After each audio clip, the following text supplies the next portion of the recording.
बात आज की चैनल के कार्यक्रम मुद्दा में मैं सुरेंद्र चतुर्वेदी आपका स्वागत करता हूं। दोस्तों, आज का मुद्दा है स्मार्ट सिटी प्रोजेक्ट के घपले जो हैं उन पर वार करेंगे विधानसभा अध्यक्ष वासुदेव देवनानी।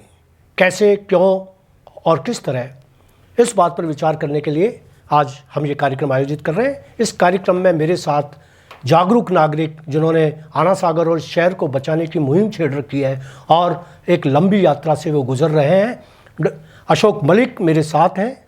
अशोक मलिक जाना पहचाना नाम है और अजमेर के ऐसे लोग जो षड्यंत्रों, घपलों और भ्रष्टाचार के तमाम मामलों की तहों तक जाते हैं, उनमें से अशोक मलिक एक ऐसा नाम है जो तहों के लिए पहचाना जाता है।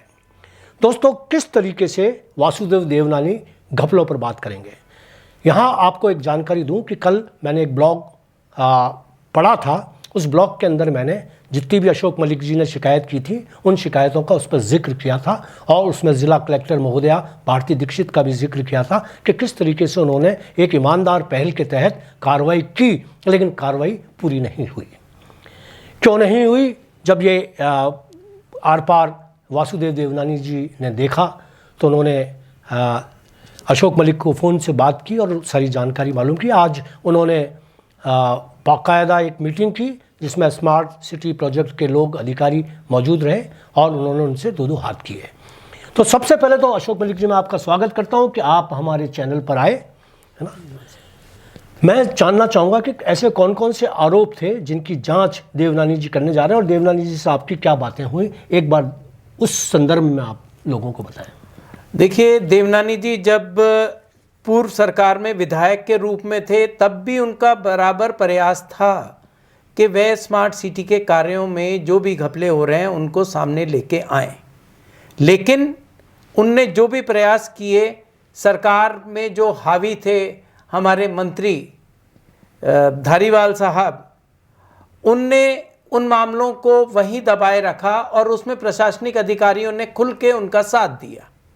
देवनानी जी ने मीटिंगों में जाना ही बंद कर दिया था। स्मार्ट सिटी की जो भी मीटिंग कलेक्टर के यहाँ होती थी, विधायकों को बुलाया ही नहीं जाता था और बुलाते भी थे तो उनकी कोई भी बात को तवज्जो नहीं दी जाती थी। उनने उस जमाने में भी कई हमारे द्वारा जो हमने उन तक बातें पहुँचाई, उनने विधानसभा में उनको उठाया, उनके प्रश्नों में भी उनने उन चीज़ों को अहमियत दी, लेकिन ढाक के तीन पात होकर रह गए। स्मार्ट सिटी जो कि 1947 करोड़ का प्रोजेक्ट था, एक आईएएस अधिकारी गौरव गोयल की गलती से जो 1 करोड़ की स्मार्ट सिटी का जो कैपिटल वैल्यू रखी गई, उसके चलते वो स्मार्ट सिटी खाली सरकारी पैसे प्राप्त होने वाली एजेंसियों से ही कुल मात्र 1100 करोड़ की रह गई। कोई ट्रिपल प्री का प्रोजेक्ट नहीं आया, कोई अन्य कार्य नहीं हुए। मेरे को तकलीफ ये थी कि ये इकरा से इस प्रोजेक्ट को लाने की जब लोगों ने सारी कोशिशें फेल हो गई तो मैंने इस मामले में उच्च अधिकारियों से संपर्क किया केंद्र सरकार के और इकरा से एक रिपोर्ट तैयार करके तीसरे चरण में अजमेर का नाम स्मार्ट सिटी की लिस्ट में आया जी। अब उस टाइम हमारे विधायकों का बहुत सहयोग रहा, दोनों विधायक बराबर इस काम में लगे रहे। उन्हीं के सहयोग से ये यहाँ तक बात पहुँची, क्योंकि उस जमाने में वसुंधरा जी की सरकार थी जी। उसमें 1947 करोड़ की योजना बन के आई और ये प्रधानमंत्री मोदी जी की एक महत्वाकांक्षी योजना थी स्मार्ट सिटी। उसमें अजमेर को भी प्रथम स्थान, यानी तीसरे राउंड में अजमेर को राजस्थान में सर्वप्रथम चुना गया और प्रोजेक्ट बन गई। प्रोजेक्ट पे काम शुरू हुआ। अब देवनानी जी, नई सत्ता जो आई है अभी भारतीय जनता पार्टी की, उसमें राजस्थान विधानसभा के अध्यक्ष के रूप में उस पर विराजमान है और उनने ये ठान लिया है कि उनके कार्यकाल में उनने जो उन पे ये आरोप लगाए गए कि उनने कोई कार्य नहीं किए, उनका कार्यकाल में जो समय निकला उसमें जो भी उनने कार्यों को दिया, जो जनता के कार्य होने चाहिए थे वो नहीं हो सके। अब वो दृढ़ निश्चय के साथ में पूरी ताकत के साथ में वह लग चुके हैं पहले दिन से। जिस दिन से विधानसभा अध्यक्ष बने उसके बावजूद आप देख रहे होंगे कि वे बराबर अजमेर में बराबर लोगों से संपर्क कर रहे हैं, अजमेर की समस्याओं पे बैठकें कर रहे हैं।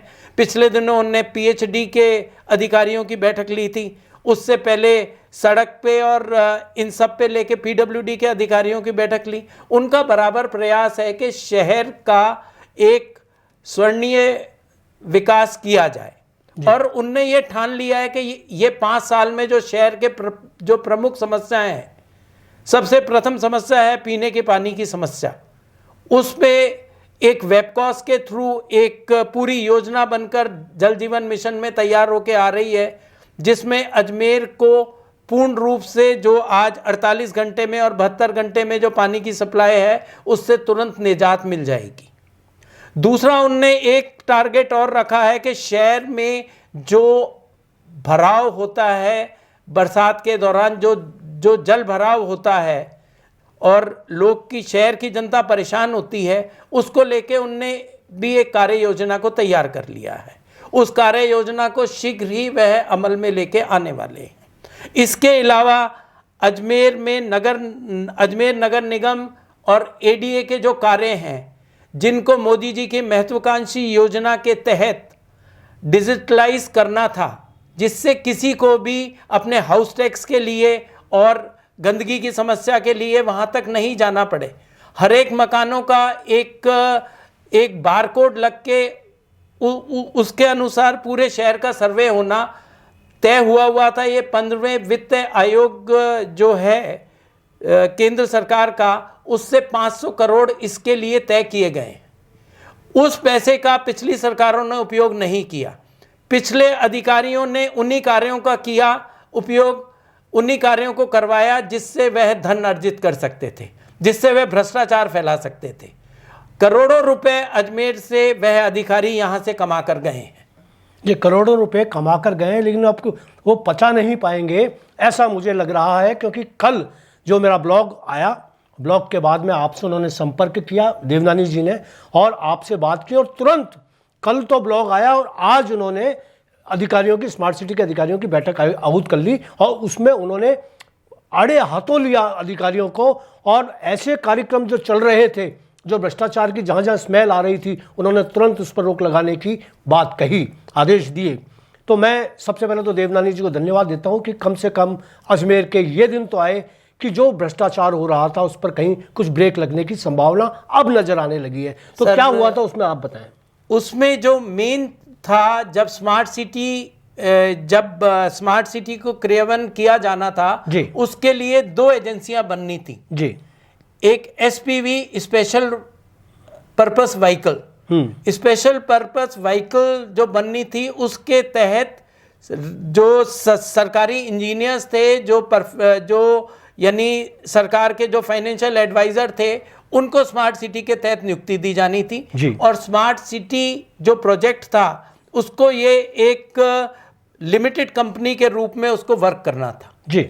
और उसमें सीईओ और एसीईओ के पद थे, उसके साथ में कंपनी सेक्रेटरी का भी पद उसमें था जी। लेकिन कंपनी सेक्रेटरी 5 करोड़ की जब कंपनी की कैपिटल वैल्यू होती है उसके बाद रखना निश्चित होता है। हमारे चतुर जो पुराने कलेक्टर्स थे, गौरव गोयल जी, उनने अपनी चतुराई का इसमें उपयोग किया और 1 करोड़ की Ajmer smart city limited company बना दी, जबकि जो गाइडलाइन थी उसमें 100 करोड़ की स्मार्ट सिटी कंपनी बनाई जानी थी, जिसकी कैपिटल वैल्यू 100 करोड़ हो। बाकी जो अजमेर के अलावा राजस्थान की जितनी स्मार्ट सिटीज हैं, सबकी कैपिटल वैल्यू 100 करोड़ है। और इसके पीछे क्या षड्यंत्र क्या था? षड्यंत्र ये था, यदि 100 करोड़ की कंपनी होती तो ट्रिपल पी के प्रोजेक्ट आते तो जो अभी जैसे आना सागर का जो सौंदर्यीकरण था, जो फव्वारे लगाने थे, वो सब ट्रिपल पी के प्रोजेक्टों में होने थे। जो भी पार्कों का निर्माण हो रहा था वो सब ट्रिपल पी के प्रोजेक्ट में होना था। पटेल ग्राउंड में जो उसका जीर्णोद्धार होना था वो ट्रिपल पी के प्रोजेक्ट में होना था। उसके अलावा जो मेडिसिन ब्लॉक भी बनना था वो भी ट्रिपल पी के प्रोजेक्ट में बनना था। नहीं, अगर वो बनता तो ट्रिपल पी और 1 करोड़ और 100 करोड़ वाली योजना का जो फर्क पड़ा ना, तो उसके अंदर ये तो तय है कि भाई उसके अंदर 100 करोड़ की अगर योजना होती थी उसमें ऐसे अधिकारी रखने पड़ते जो इसकी निगरानी कर पाते और उसको कंट्रोल कर पाते, लेकिन वो नहीं करने की उसमें सबसे बड़ी बात क्या है कि कंपनी सेक्रेटरी का होना उसमें आवश्यक हो जाता। आपको ये बता दूं कि पहले दिन ही इस कंपनी में 100 करोड़ रुपए आ गए केंद्र सरकार के। जी, 1 करोड़ की तो कंपनी बनाई इन्होंने और उसमें 100 करोड़ पहले दिन आ गए, जिसके लिए जो 100 करोड़ केंद्र सरकार की जो योजना थी कि 100 करोड़ की कंपनी बनानी है, तो उसकी मंशा यही थी कि 100 करोड़ केंद्र सरकार का आएगा जी। और 100 करोड़ आने के बाद में इनने उसकी कैपिटल वैल्यू नहीं बढ़ाई। उसका कारण क्या था? कंपनी सेक्रेटरी आती तो जो मेन वर्क लिस्ट इकरा ने बना के दी थी उसी वर्क लिस्ट पे कार्य किया जाता जी, और उस वर्क लिस्ट के कार्य में कोई संशोधन यानी सीओ और एसीओ लेवल पर संभव नहीं था। बोर्ड के जो अन्य सदस्य थे सब सर्वसम्मति से उस पे विचार विमर्श होता, उसमें और लोग भी जुड़ते और उसके अलावा जो उसमें मेन मुद्दा ये था कि कंपनी सेक्रेटरी कंपनी के नियमों से ही उनको चलाती। जी, नहीं ठीक है, कंपनी के नियम से चलता उसमें, लेकिन भ्रष्टाचार नहीं हो पाता, उसमें भ्रष्टाचार नहीं, संभावना कम थी। नहीं, संभावना भ्रष्टाचार तो ये हुआ कि जो मेन प्रोजेक्ट था अजमेर का, जो मेन 250 करोड़ रुपए तय किए गए थे अजमेर स्केप चैनल को नीचे करीब 1.5 मीटर खुदाई करने के बाद, क्योंकि स्केप चैनल की जो ओरिजिनल गहराई है 1956 के रिकॉर्ड के अनुसार जो इरिगेशन डिपार्टमेंट के पास में है, ये 1.5 मीटर उससे ऊंची उठ चुकी है। कचरे के बाद में इसके बेड बना दिए गए और इसको खत्म कर दिया गया। पुराने समय में इसके बीच में से एक करीब 2 बाय 3 फुट की नाली निकलती थी जिसके अंदर सारा पानी जाता था और ये बेड यानी पत्थरों से बना हुआ था। जो श्रीनगर के और ये जो पत्थर होते थे, जो मोल्डेड पत्थर होते थे, उनको जमा के बेड बनाया हुआ था। तो इसमें कोई भी दिक्कत नहीं आ रही थी। इसमें कचरा गिरना शुरू हुआ, जैसे ही प्लास्टिक का उपयोग शुरू हुआ कचरा आना शुरू हो गया। नहीं, वो सब ठीक है, वो जो हुआ वो तो अपने को मालूम है। मलिक साहब, अपने जो मैं जो जिस पर केंद्रित रहना चाह रहा हूँ वो ये रहना चाह रहे हैं कि जब योजनाएं आई, योजना को जिस तरीके से क्रियान्वित किया जाना चाहिए था, क्योंकि इन लोगों को अपनी तो खुद की तो योजनाएं बनानी थी और खुद के पैसे उसमें लगाने थे, खुद के लोग उसमें लगाने थे। उन्होंने अपनी योजनाएं बनाई, अपने लोग लगाए और जिस तरीके से विनाशकारी एक काम कर दिया, सारे गार्डन्स खत्म कर दिए, आना सागर को तबाह कर दिया, वेटलैंड के ऊपर निर्माण कर दिया और इन्होंने अपनी मनमानी की। इसमें मैं आपको यहाँ आपको क्लियर कर दें कि जो गौरव गोयल के टाइम में एक जो कंपनियां आई, इसमें एक एसपीवी के साथ में एक पीएमसी भी लेनी थी, प्रोजेक्ट मैनेजमेंट कंपनी, जो पूरे के पूरी डीपीआर बनाती, पूरी योजनाओं को क्रियान्वयन करती जी। उसके लिए इनने एक ईजिस कंपनी को लिया और ईजिस कंपनी में इनने ये साफ कह दिया कि हमारे ही लोग लगेंगे। ये गौरव गोयल के जाने के बाद में जो जब तक मंजीत सिंह जी थे यूडीएच में सेक्रेटरी, तो इसमें फेरबदल नहीं किया गया। जैसे ही वो गए मंजीत सिंह जी, तो वहां पे भवानी सिंह जेठा ने उसका चार्ज ले लिया यूडीएच का जी। और भवानी सिंह जेठा ने आते ही जो अनिल जैन साहब होते थे यहाँ पे पीएचडी के, जो एससी के पद पे कार्यरत थे और स्मार्ट सिटी के जो यानी कार्यकारी अधिकारी के साथ में जो एसपीवी के जो क्रियान्वयन करने के लिए जो एससी लगाए हुए थे जी। उनको प्रमोशन दे दिया गया। प्रमोशन देने के बाद वो एडिशनल चीफ के पद पे आते ही, क्योंकि पद एससी का था, तो नए अधिकारी को लगाया गया। नहीं, लगा दिया। चलिए, नए अधिकारी अविनाश शर्मा जी लगे और भवानी सिंह जेठा ने, दोनों ने मिलके 10वीं बोर्ड मीटिंग में सबसे पहला काम किया, जो 250 करोड़ रुपए स्केप चैनल के लिए थे, स्केप चैनल को सही करते हुए उसको कवर करना था, जिससे करीब 13 किलोमीटर लंबा जो था ये एक सड़क मिल जाती, जो कि जयपुर रोड से शुरू होकर खानपुरा तक जाती और बीच में जहाँ जहाँ पे रोड निकल रही थी ना, उसके ऊपर वो बनाते। तो इनने सबसे पहला काम किया कि साहब ये अब्दुल रहमान वर्सेस सरकार का उल्लंघन होगा, इसको कवर नहीं किया जा सकता। उस 250 करोड़ को उठा के अन्य कार्यों में लगाना शुरू कर दिया और वो अन्य कार्य ऐसे थे जिसमें पार्कों का निर्माण जो ट्रिपल पी पे करना था, और जो पटेल ग्राउंड का ट्रिपल पी पे करना था, मेडिसन ब्लॉक का ट्रिपल पी पे करना था। मेडिसन ब्लॉक में 200 करोड़ का प्रस्ताव भी आ गया था, लेकिन जब वो प्रस्ताव के लिए शेयर देने की बात आई तो 1 करोड़ की कंपनी क्या शेयर देती। इसलिए वो पूरा का पूरा 19,000 वर्ग मीटर में जो टीबी हॉस्पिटल है, यहाँ पे मेडिकल ब्लॉक पूरा बन जाता 11 मंजिल का। और उसमें जो मेडिकल ब्लॉक बनाने वाली कंपनी थी उसी का मेंटेनेंस था, सफाई व्यवस्था भी उसी की थी और सबकी चीज उसका था। और उसके अगेंस्ट में उसको तीन जगह 4-4 हजार स्क्वायर मीटर जगह देनी थी, 3 फ्लोर के ऊपर। उसके बाद में जो उसके ऊपर नीचे जो आज की पूरी शहर में जो जेएलएन की और जनाना का भी ब्लॉक यहाँ आ जाता। टीबी हॉस्पिटल का भी ये कंडीशन उन्होंने रखी थी कि जब तक ये ब्लॉक तैयार होगा टीबी हॉस्पिटल को जनाना में शिफ्ट करने की योजना थी। और जब तक ये ब्लॉक बनता तो टीबी के मरीज वो अपने खर्चे पे किसी भी स्थान पे रखता, चाहे किसी होटल में उसको करता या कुछ भी तरीके से करता। तो 110 बीघा जमीन शहर में ही मौजूद थी। आज मेडिकल कॉलेज के बाद 110 बीघा जमीन है जी, लेकिन मेडिकल कॉलेज को यहां से हटा के कहां भेज दिया गया? कायड, जिससे जो भूमि माफिया थे उनसे मिलके, क्योंकि एडीए का चेयरमैन बराबर पिछले सालों से यहां पे कोई जनप्रतिनिधि एडीए का चेयरमैन नहीं आया है और कलेक्टर ही एडीए का चेयरमैन रहा है। तो कलेक्टर ने और कुछ जो एडीए में जो स्मार्ट सिटी के बनने के बाद में यहाँ पे एडीए के अंदर मास्टर प्लान बनाया गया।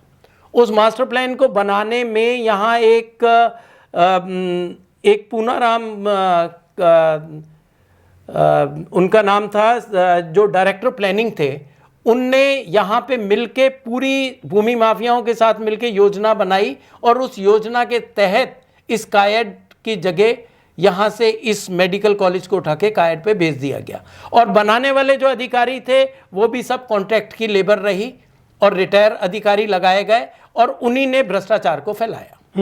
अब देवनानी जी ने सबसे पहला काम जो आज की मीटिंग में किया है, उनने स्पेशल पर्पस व्हीकल को ये निर्देश दिए हैं एससी को कि जो पीएमसी के काम कर रहे हैं और जहां पे अनुभवहीन उनने जो नियमों के अनुसार जितने क्वालिफाइड अधिकारी लगाने चाहिए थे वो नहीं लगे, जिसके कारण ही पूरी योजना जो थी वह अपने पथ से भटक गई।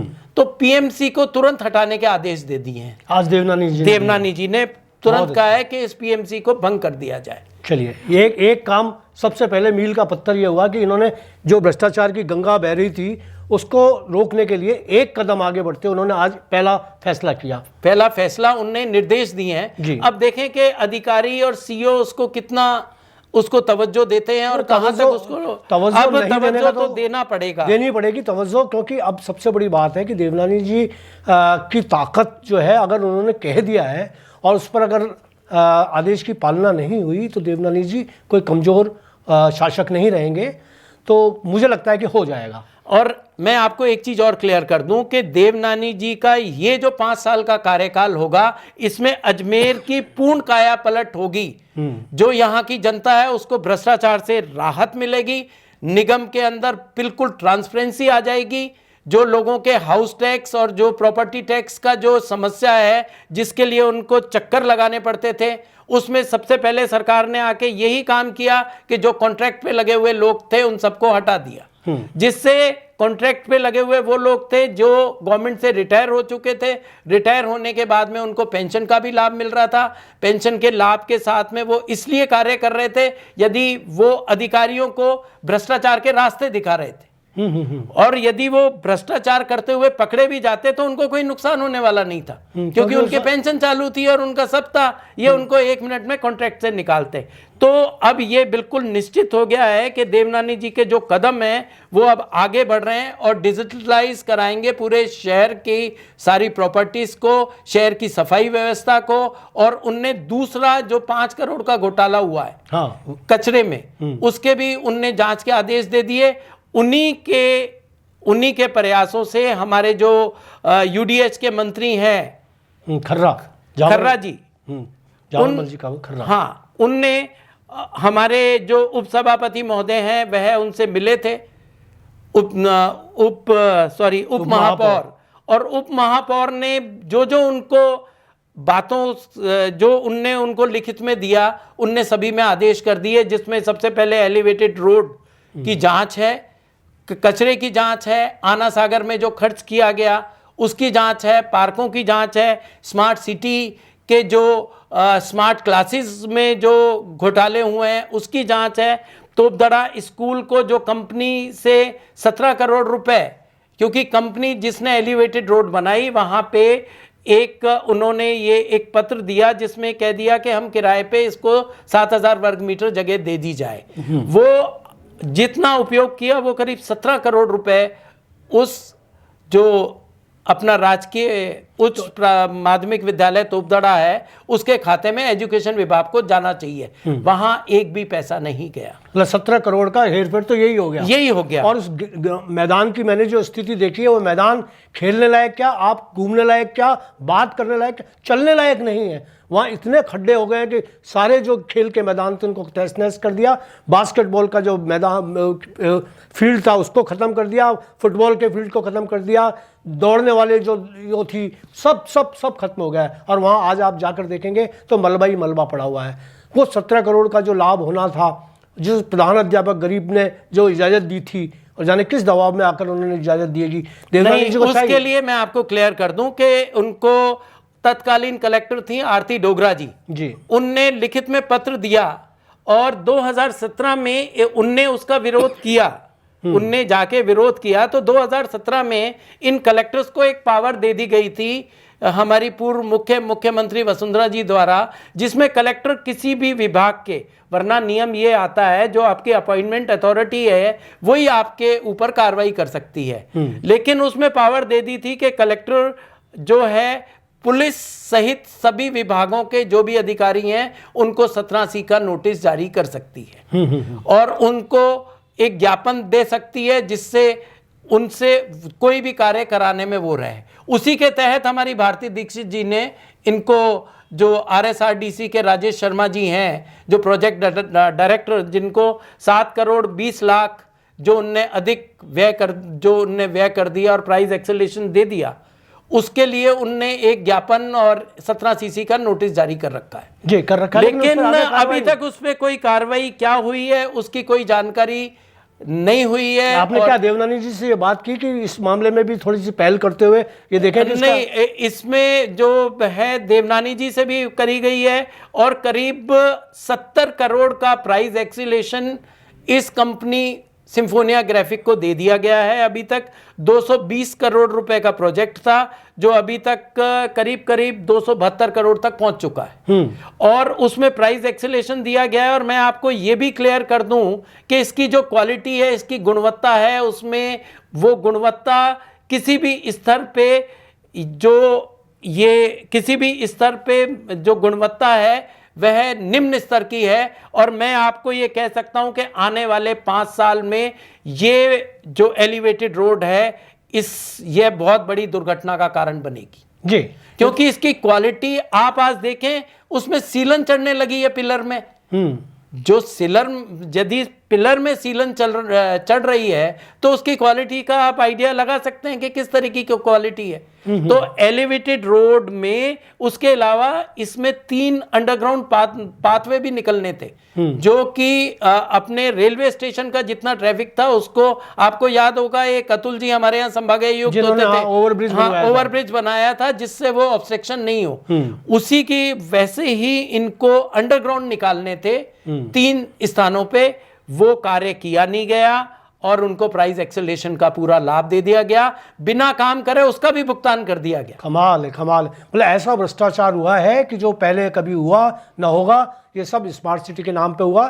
1100 करोड़ में से मैं ये मानता हूं कि 500 करोड़ भ्रष्टाचार में गया है। कुल 600 करोड़ का काम हुआ है और वो भी निम्न स्तर का हुआ है। उसमें अभी आना सागर का सुप्रीम कोर्ट में मामला चल ही रहा है, वो और जो भी ग्रीन जोन में इन्होंने कंस्ट्रक्शन किए हैं वो सब चल ही रहे हैं। और आप एक चीज और देखिए, पुराने जो ACO साहब थे हमारे सुशील कुमार जी, उनने तो पटेल ग्राउंड पे अपना ऑफिस बना दिया जहां पे टेबल टेनिस और बैडमिंटन लोग बाग खेलते थे। और उसको ये कहा गया, NGT के अंदर जब ये मामला लेके गए तो ये कहा गया कि साहब ये जो है ये स्पोर्ट्स अथॉरिटी को हमने हैंड ओवर कर दी है। और जो दुकानें तोड़ने की मैंने रिक्वेस्ट करी तो यही कहा गया कि साहब ये जो दुकानों से अर्निंग होगी वो स्पोर्ट्स के बच्चों को सामान खरीदने में, इस ग्राउंड को मेंटेनेंस में खर्च की जाएगी। अब आप देख लीजिए, अब उनके जाने के बाद में अब पत्रिका में भी लोगों ने आवाज उठानी शुरू करी है। तो खेल की फैसिलिटी, जो खेल मैदान, ये जो जगह थी पटेल ग्राउंड शहर के बीच में था, यहाँ 26 जनवरी 15 अगस्त के फंक्शन होते थे, कोई भी पब्लिक रैली होती थी वो यहाँ हो जाती थी। लखावत जी के ज़माने में चंद्रवरदई नगर में खेल सुविधाओं के लिए जो थी जगह निश्चित कर दी गई थी, वहाँ एस्ट्रोट्रैफ भी लगा हुआ है और बहुत बड़ी जगह है। जो ये सारा कार्य होना था ये वहीं किया जाना था और ट्रिपल पी मोड पर होना था। अब देवनानी जी ने निश्चित कर लिया है कि वो इस भ्रष्टाचार के, जिन लोगों ने भ्रष्टाचार फैलाया है उनको वो किसी कंडीशन में नहीं छोड़ेंगे, चाहे इसमें एसीडी की जांच करानी पड़े, चाहे कुछ भी हो। मैं यही भगवान से प्रार्थना करता हूं कि देवनानी जी की सेहत बनी रहे और वह आगे बढ़ के जो भी अब उनने ये बीड़ा उठाया है इसको अपने लक्ष्य तक पहुंचाएंगे। बिल्कुल, निश्चित रूप से अशोक मलिक जी बहुत बहुत धन्यवाद, आप आए और निश्चित रूप से जो आपने बात उठाई है देवनानी जी के बारे में, जो आपने जानकारियां दी, मैं उम्मीद करता हूं कि वासुदेव देवनानी इस बार 5 साल जो आएंगे वो 5 साल अजमेर की बेहतरी और बेबूदगी के लिए समर्पित करेंगे और ऐसा कोई काम करके जाएंगे जिससे आने वाला समय उन्हें याद रखेगा। मैं उनके उज्जवल भविष्य की कामना करते हुए कार्यक्रम को विराम देता हूँ। धन्यवाद।